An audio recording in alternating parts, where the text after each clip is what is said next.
এই শেষ দশকে তিনি এত ইবাদত করতেন, বছরের কোনো সময়ে আল্লাহ রাসূল সাল্লাল্লাহু আলাইহি ওয়াসাল্লামকে এত বেশি ইবাদত করতে কিন্তু দেখা যেত না।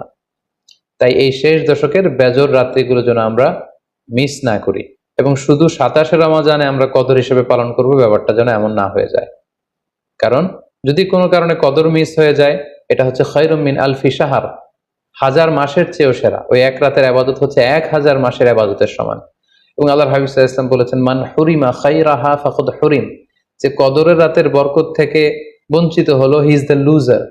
এই বরকতের মাসে নিশ্চয়ই আমরা কেউই লুজার হতে চাই না, আমরা সবাই গেইনার হতে চাই।